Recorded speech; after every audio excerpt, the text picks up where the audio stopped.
അല്ല ഞാൻ എടുത്തോളാം എടുത്തോളാം കിട്ടാതെ എടുത്തോ. ആ ശരി ശരി. ഇത് എത്ര നാളായി നടത്തുന്നുണ്ട്?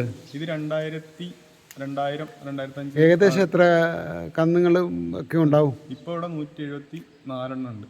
അപ്പോൾ എത്ര പശു ഉണ്ടാവും, എത്ര എരുമയുണ്ടാവും? 88 പശുക്കളും പിന്നെ 23 എരുമകളും 29 എരുമ കുട്ടികളുണ്ട്. അതിൽ പോത്തിന്റെ ബീജം എടുക്കുകയാണോ അതോ കൂട്ടത്തിൽ വിടുകയാണോ? പുറത്തുനിന്ന് എന്താ എടുക്കുന്നില്ല നമ്മളിപ്പോ. നമുക്ക് അല്ല, അതിന് ഇവിടെ ബ്രീഡിംഗ് ആണ്. ഇവിടെ തന്നെയുള്ള ബ്രീഡിംഗ് ആണ്. പുറത്തുനിന്ന് സെമൻ എടുത്തിട്ട് എരുമകളെ ചെയ്യുന്നില്ല, പുറത്തുനിന്നുള്ള പശുക്കളെ നമ്മളെ ചെയ്യുന്നുണ്ട്. നമ്മുടെ ഈ പശുക്കളെ നമുക്ക് പുറത്തുനിന്ന് ജെയ്സിന്റെയും HF-ന്റെയും സെമൻ എടുത്തിട്ടാണ് ഇൻസെമിനേഷൻ ചെയ്യുന്നത്. ഇത് കുട്ടികൾക്ക് പഠിപ്പിക്കാനുള്ള രീതിയാണ്. അപ്പോൾ ഗവേഷണം ഇവിടെ ഉണ്ട്, റിസർച്ച് ഉണ്ട്. അപ്പോൾ റിസർച്ച് ഇതിന് സയൻറ്റിസ്റ്റ് ഉണ്ടാവും. അപ്പോൾ എത്ര സയൻറ്റിസ്റ്റ് ഉണ്ടാവും? നമുക്ക് ടോട്ടൽ 300 ആണ് ഇവിടെയും. പിന്നെ മണ്ണൂത്തി നിങ്ങളുടെ ബ്രാഞ്ച് തന്നെയാണല്ലേ? അത് ശരി. യൂണിവേഴ്സിറ്റിന്റെ തന്നെ. ഇതിനൊക്കെ പേരുകളോ നാമങ്ങളോ വല്ലതും ഉണ്ടോ? ഇതിപ്പോ നമ്മളുടെ മുറ ബ്രീഡാണ്. മുറ ബ്രീഡ് അല്ലാതെ പ്രത്യേകിച്ച് പേരായിട്ട് ഇതാക്കുമായിട്ടുള്ള പേരില്ല. അങ്ങനെയല്ല, നമുക്ക് ടാഗ് നമ്പർ ആണുള്ളത്. ടാഗ് നമ്പറാണ് 22-51-03. ആ ടാഗ് നമ്പർ. ഇത് എന്തോ വെയിറ്റ് വരെ വെക്കുമായിരിക്കും? ഇത് നമുക്കിപ്പോൾ ഒരു 300 സംതിങ് ഉണ്ടാവുള്ളൂ. 500 കിലോ വരെ പോവാം. ഇതിലെ കുട്ടികളുടെ ഉൽപ്പാദനമാണ് എങ്ങനെയാണ്? വിൽപ്പനയോ മറ്റു കാര്യങ്ങളോ ഉണ്ടോ? വിൽപ്പന നമുക്ക് മെയിൽ കാഫ് അധികം വന്നാലേ നമ്മൾ വിൽക്കും, അത്രേ ഉള്ളൂ. അത് ഓപ്ഷനും ഒക്കെയാണോ? നമുക്കിത് ലാഭത്തിന് വേണ്ടിയിട്ട് നടത്തുന്നതല്ല. അല്ല, ഇത് റിസർച്ചാണ്, റിസർച്ച് സെൻ്ററാണ്. അപ്പോൾ ഇതിനകത്ത് നിന്ന് ലേലമാണോ, ഓപ്ഷൻ വെച്ചിട്ടാണോ? അല്ലാതെ ലോക്കൽ സെയിൽ വെക്കാം. ലോക്കൽ സെയിൽ തൂക്കത്തിനാണോ കൊടുക്കുന്നത്? അത് ശരി. ഈ ഇതിൻ്റെ കന്നാലികൾക്ക് ഒരു കന്നാലിക്ക് എത്ര ലിറ്റർ പാൽ വരെ? നമുക്ക് ഇവിടെ കിട്ടുന്ന ഏറ്റവും കൂടുതൽ ഇപ്പോൾ ഒന്നിന് 30 പോകുന്നുണ്ട്. 30 വരെ. അപ്പോൾ അതിൻ്റെ DRC, അതായത് പാലിൻ്റെ കൊഴുപ്പ് എന്തോ ഉണ്ടാവും? അതിന് 5.4 വരെ കിട്ടും. അപ്പോൾ നല്ല കൊഴുപ്പുള്ളതാണ്.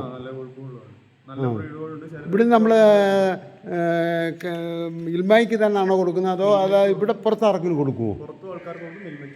അത് ലിറ്ററിന് എങ്ങനെ വരും, വില വരും? അത് ഇവിടെ നമ്മൾ കൊടുക്കുന്നത് ലിറ്ററിന്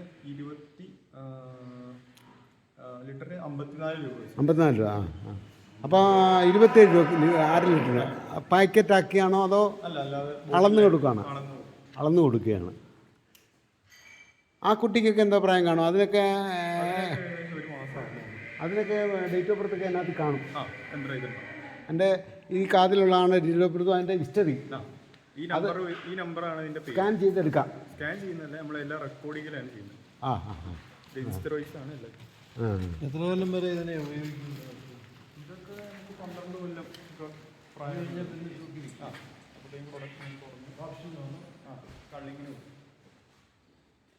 ഈ കുട്ടി ഇതിന് എന്താ പ്രായം കാണും? ഈ നിൽക്കുന്നതിന് ഇത് പ്രായമായതാണെന്ന് തോന്നുമല്ലോ. ഇതിന്റെ നമുക്ക് ആ ബോർഡ് കാണാം. ഇതിന്റെ ഈ നമ്പർ 721 ലാസ്റ്റ്. 721.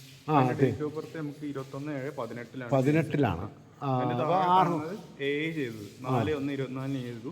പിന്നെ താഴെ PD എന്നുള്ള ഓപ്ഷൻ ആണ്. അത് പോസിറ്റീവ് പ്രഗ്നൻസി ഡയഗ്നോസിസ് ആണ്. അത് പോസിറ്റീവ് ആയിട്ടുണ്ട്. അപ്പോൾ അങ്ങനെയാണ് ഇത് ചെയ്യുന്നത്. PA എന്ന് പറഞ്ഞ അവസാനം കണ്ടുന്ന ഇതാണ് പാരറ്റിങ്. പാരറ്റിങ് എന്ന് പറഞ്ഞാൽ അവസാനം എത്ര പ്രാവശ്യം ജനിച്ചിട്ടുണ്ട്, എത്ര ഡെലിവറി നടന്നിട്ടുണ്ട്. അപ്പോൾ ഇതിനിപ്പോ 18 ലൈൻസാണ്. ഇതിപ്പോ 3 എണ്ണം ഉണ്ട്. അതിന് ഗ്രൂപ്പോ വല്ലതും ഉണ്ട്? ഇതിന് ബ്ലഡ് ഗ്രൂപ്പോ ഒന്നുമില്ല? അങ്ങനെയൊന്നുമില്ല. ഇതിന് എപ്പോഴും ഡോക്ടർമാർ അവൈലബിൾ ആണ്. സ്റ്റുഡൻസിന് അവർക്ക് സ്റ്റഡി ചെയ്യാൻ ഓക്കെ. Thank you. താങ്കളുടെ പേര് ചോദിക്കുന്നില്ല. എന്തായാലും താങ്കളെ എന്നോട് കോപ്പറേറ്റ് ചെയ്യുന്ന അത് വളരെ നന്ദിയുണ്ട്. Okay, thank you. ഇത് കുളിപ്പിക്കുന്നതിനുള്ള